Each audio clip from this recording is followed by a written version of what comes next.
ओम नमो भगवते वासुदेवाय। पूर्णिमा के पावन मौके पर आप सुनने जा रहे हैं सत्यनारायण प्रभु की कथा। शास्त्रों में बताया गया है कि जो भी मनुष्य आज के दिन सत्यनारायण प्रभु की कथा को सुनता है या फिर पाठ करता है, उसके सभी दुखों को दूर करके भगवान विष्णु उसकी सभी मनोकामनाओं को पूर्ण करते हैं।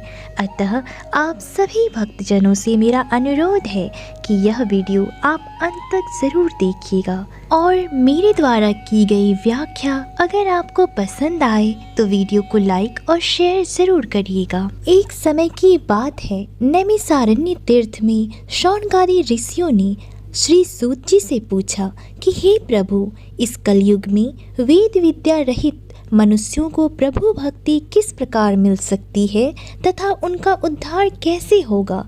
हे मुनिश्रेष्ठ, कोई ऐसा तप बताइए जिससे थोड़े समय में ही पुण्य मिले और मनवांछित फल भी मिल जाए। इस प्रकार की कथा सुनने की हम इच्छा रखते हैं।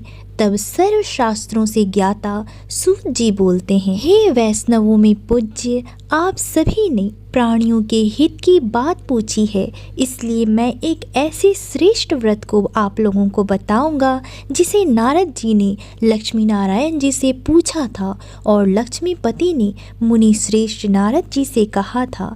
आप सब इसे ध्यान से सुनिए। एक समय की बात है, योगीराज नारद जी दूसरे के हित की इच्छा के लिए अनेकों लोकों में घूमते हुए मृत्यु लोक में आ पहुँचे।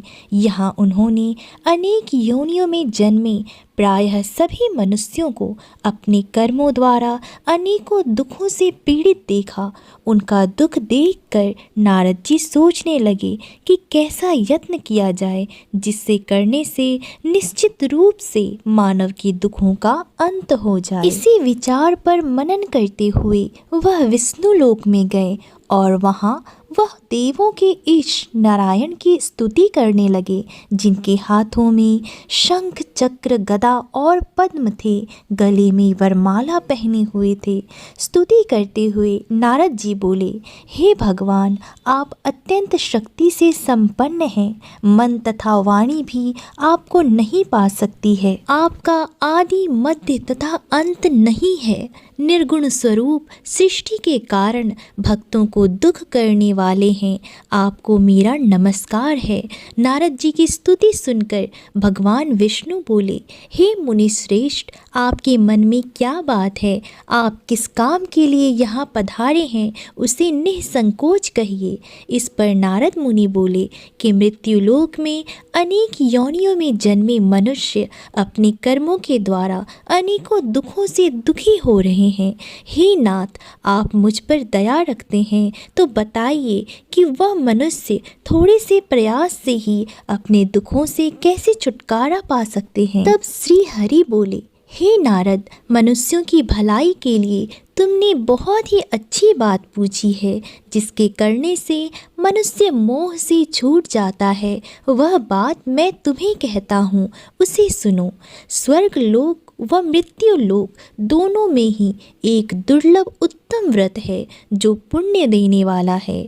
आज प्रेमवश होकर मैं उसे तुमसे कहता हूँ। श्री सत्यनारायण भगवान का यह व्रत अच्छी तरह विधान पूर्वक करके मनुष्य तुरंत ही यहाँ सुख भोग कर मरने पर मोक्ष पाता है। श्री हरि के वचन सुनकर नारद जी बोले कि उस व्रत का क्या फल है और उसका विधान क्या है, यह व्रत किसने किया था और इस व्रत को किस दिन करना चाहिए, सभी कुछ विस्तार से बताइए। नारद जी की बात सुनकर श्री हरि बोले, दुख व शोक को दूर करने वाला, यह सभी स्थानों पर विजय दिलाने वाला है। मानव को भक्ति व श्रद्धा के साथ शाम को श्री सत्यनारायण की पूजा धर्म परायण होकर ब्राह्मणों व बंधुओं के साथ करनी चाहिए। भक्ति भाव से नैवेद्य, केले का फल, घी, घी, दूध और गेहूं का आटा सवाया ले। गेहूं के स्थान पर साठी का आटा, शक्कर तथा गुड़ लेकर वह सभी भक्षण योग्य पदार्थों को मिलाकर भगवान को भोग लगाएं। ब्राह्मणों सहित बंधु बांधवों को भी भोजन कराएं। उसके बाद स्वयं भोजन करें। भजन कीर्तन के साथ भगवान की भक्ति में लीन हो जाएं।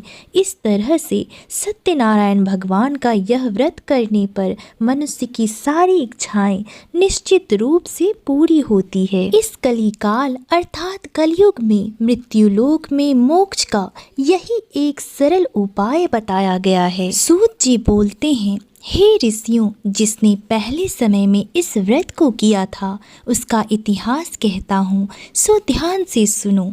सुंदर काशीपुरी नगरी में एक अत्यंत निर्धन ब्राह्मण रहता था। भूख प्यास से परेशान वह धरती पर घूमता रहता था। ब्राह्मणों से प्रेम करने वाले भगवान ने एक दिन ब्राह्मण का वेश धारण करके उसके पास जाकर पूछा, हे विप्र, नित्य दुखी होकर तुम पृथ्वी पर क्यों घूमते हो? दीन ब्राह्मण बोला, मैं निर्धन ब्राह्मण हूँ, भिक्षा के लिए धरती पर घूमता हूँ। हे भगवान, यदि आप इसका कोई उपाय जानते हो तो बताइए। वृद्ध ब्राह्मण कहता है कि सत्यनारायण भगवान मनोवांछित फल देने वाले हैं, इसलिए तुम उनका पूजन करो। इसे करने से मनुष्य सभी दुखों से मुक्त हो जाता है। वृद्ध ब्राह्मण बनकर आए सत्यनारायण भगवान उस निर्धन ब्राह्मण को व्रत का सारा विधान बताकर अंतर ध्यान हो गए। ब्राह्मण मन ही मन सोचने लगा कि जिस व्रत को वृद्ध ब्राह्मण करने को कह गए हैं मैं उसे ज़रूर करूँगा। यह निश्चय करने के बाद उसे रात में नींद ही नहीं आई। वह सवेरे उठकर सत्यनारायण भगवान के व्रत का निश्चय कर भिक्षा के लिए चला गया। उस दिन निर्धन ब्राह्मण को भिक्षा में बहुत धन मिला, जिसे उसने बंधु बांधवों के साथ मिलकर श्री सत्यनारायण भगवान का व्रत संपन्न किया। भगवान सत्यनारायण का व्रत संपन्न करने के बाद ही वह निर्धन ब्राह्मण सभी दुखों से छूट गया और अनेक प्रकार की संपत्तियों से युक्त हो गया। उसी समय यह ब्राह्मण हर माह इस व्रत को करने लगा। इस तरह से सत्यनारायण भगवान के व्रत को जो मनुष्य करेगा वह सभी प्रकार के पापों से छूटकर मोक्ष को प्राप्त करेगा। जो भी मनुष्य इस व्रत को रखेगा वह सभी दुखों से मुक्त हो जाएगा। सूत जी बोले, इस तरह से नारद जी से नारायण जी का कहा हुआ श्री सत्यनारायण व्रत को मैंने आपसे कहा है। हे विप्रों, अब मैं आपसे क्या कहूँ? ऋषि बोले, हे मुनिवर, संसार में उस विप्र से सुनकर और किस किस ने इस व्रत को किया, हम सब इस बात को सुनना चाहते हैं। इसके लिए हमारे मन में श्रद्धा का भाव है। तब सूत जी बोलते हैं, हे मुनियों, जिसने इस व्रत को किया है वह सब सुनो।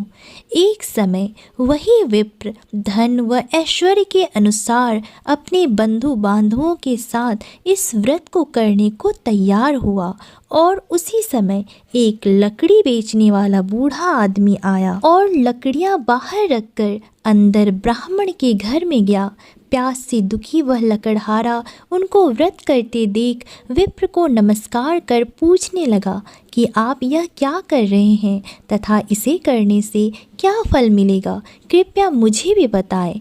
तब ब्राह्मण ने कहा कि सब मनोकामनाओं को पूरा करने वाला यह सत्यनारायण भगवान का व्रत है। इनकी कृपा से मेरे घर में धन धान्य आदि की वृद्धि हुई है। विप्र से सत्यनारायण व्रत के बारे में जानकर लकड़हारा बहुत प्रसन्न हुआ। चरणामृत लेकर वह प्रसाद खाने के बाद वह अपने घर गया। लकड़हारे ने अपने मन में संकल्प किया कि आज लकड़ी बेचने से जो धन मिलेगा उसी से श्री सत्यनारायण भगवान का उत्तम व्रत करूँगा। मन में इस विचार को लेकर बूढ़ा आदमी सिर पर लकड़ियाँ रखकर उस नगर में बेचने गया जहाँ धनी लोग ज़्यादा रहते थे। उस नगर में उसे अपनी लकड़ियों का दाम पहले से 4 गुना अधिक मिलता है। बूढ़ा प्रसन्नता के साथ दाम लेकर केले, शक्कर, घी, दूध, दही और गेहूं का आटा लेकर और सत्यनारायण भगवान के व्रत की अन्य सामग्रियां लेकर अपने घर गया और वहां उसने अपने बंधु बांधवों को बुलाकर विधि विधान से सत्यनारायण भगवान का पूजन किया और व्रत किया।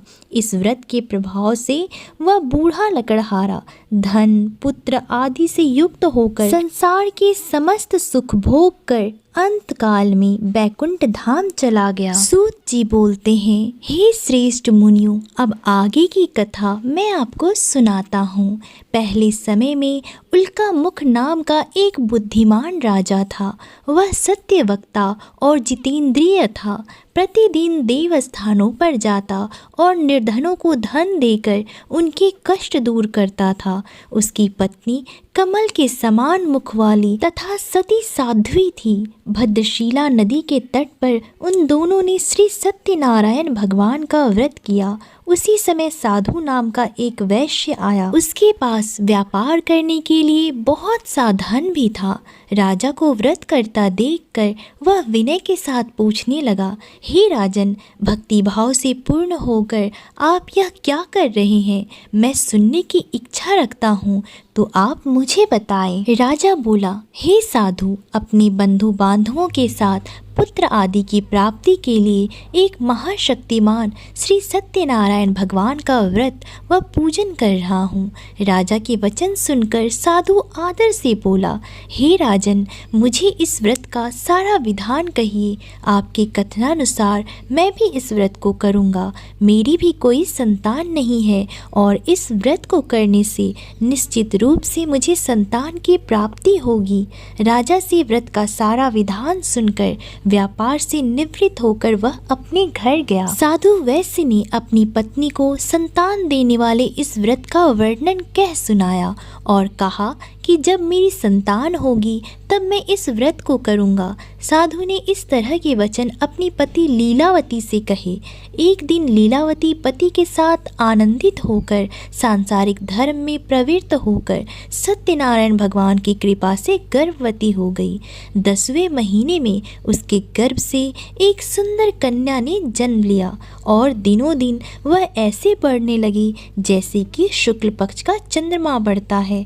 माता पिता ने अपनी कन्या का नाम कलावती रखा। एक दिन लीलावती ने अपने मीठे शब्दों में अपने पति को याद दिलाया कि आपने सत्यनारायण भगवान के जिस व्रत को करने का संकल्प किया था उसे करने का समय आ गया है। आप इस व्रत को करिए। साधु बोला कि हे प्रिय, इस व्रत को मैं उसके विवाह पर करूँगा। इस प्रकार अपनी पत्नी को आश्वासन देकर वह नगर को चला गया। कलावती पिता के घर में रह वृद्धि को प्राप्त हो गई। साधु ने एक बार नगर में अपनी कन्या को सखियों के साथ देखा तो तुरंत ही दूत को बुलाया और कहा कि मेरी कन्या के योग्य वर देख कर आओ। साधु की बात सुनकर दूत कंचन नगर में पहुंचा और वहां देखभाल कर लड़की के सुयोग्य वाणिक पुत्र को ले आया। सुयोग्य लड़के को देख साधु ने बंधु बांधवों को बुलाकर अपनी पुत्री का विवाह कर दिया। लेकिन दुर्भाग्य की बात यह है कि साधु ने अभी भी श्री सत्यनारायण भगवान का व्रत नहीं किया। इस पर श्री भगवान क्रोधित हो गए और श्राप दिया कि साधु को अत्यधिक दुख मिले। अपने कार्य में कुशल साधु बनिया जमाई को लेकर समुद्र के पास स्थित होकर रत्नासारपुर नगर में गया। वहां जाकर दामाद ससुर दोनों मिलकर चंद्रकेतु राजा के नगर में व्यापार करने लगे। एक दिन भगवान सत्यनारायण की माया से एक चोर राजा का धन चुराकर भाग रहा था। उसने राजा के सिपाहियों को अपना पीछा करते देख चुराया हुआ धन वहां रख दिया जहां साधु अपनी जमाई के साथ ठहरा हुआ था। राजा के सिपाही ने साधु वैश्य के पास जाकर राजा का धन पड़ा देखा तो वह ससुर जमाई दोनों को बांधकर प्रसन्नता से राजा के पास ले गए और कहा कि उन दोनों चोरों को हम पकड़ लाए हैं। अब आप आगे की कार्यवाही की आज्ञा दें। राजा की आज्ञा से उन दोनों को कठिन कारावास में डाल दिया और उनका सारा धन भी उनसे छीन लिया गया। श्री सत्यनारायण भगवान के श्राप से साधु की पत्नी भी बहुत दुखी हुई। घर में जो धन रखा था उसे चोर ले गया। शारीरिक तथा मानसिक पीड़ा व भूख प्यास से अति दुखी हो अन्न की चिंता में ब्राह्मण की बेटी कलावती एक ब्राह्मण के घर गई। वहां उसने श्री सत्यनारायण भगवान का व्रत होते देखा, फिर कथा भी सुनी। वह प्रसाद ग्रहण करके रात को घर वापस आई। माता ने कलावती से पूछा कि हे पुत्री, अब तक तुम कहाँ थी? तेरे मन में क्या है? कलावती ने अपनी माता से कहा, हे माता, मैं एक ब्राह्मण के घर में श्री सत्यनारायण भगवान का व्रत देखा है। कन्या के वचन सुनकर लीलावती भगवान के पूजन की तैयारी करने लगी। लीलावती ने परिवार व बंधुओं सहित सत्यनारायण भगवान का पूजन किया और उनसे वर मांगा कि मेरे पति तथा जमाई शीघ्र घर आ जाएं। साथ ही यह भी प्रार्थना की कि हम सबका अपराध क्षमा करें। तब श्री सत्यनारायण भगवान इस व्रत से संतुष्ट हो गए और राजा चंद्रकेतु को सपनों में दर्शन देकर कहा कि हे राजन, तुम उन दोनों वैश्यों को छोड़ दो और तुमने उनका जो धन लिया है उसे वापस कर दो। अगर ऐसा नहीं किया तो मैं तुम्हारा सारा धन, राज्य व संतान सभी को नष्ट कर दूंगा। राजा को यह सब कहकर वह अंतर ध्यान हो गए। अगले दिन प्रातःकाल सभा में राजा ने सबको अपना सपना सुनाया। फिर बोले कि बाणिक पुत्रों को कैद से मुक्त कर सभा में लाओ। दोनों ने आते ही राजा को प्रणाम किया। राजा मीठी वाणी में बोले, हे महानुभावों, भाग्यवश ऐसा कठिन दुख तुम्हें प्राप्त हुआ है, लेकिन अब तुम्हें कोई भय नहीं है। ऐसा कहकर राजा ने उन दोनों को नए वस्त्राभूषण भी पहनाए और जितना धन उनसे लिया था उससे दुगुना धन वापस कर दिया। दोनों वैश्य अपने घर को चल दिए। सभी भक्तगण एक बार प्रेम से कहिए, सत्यनारायण भगवान की जय।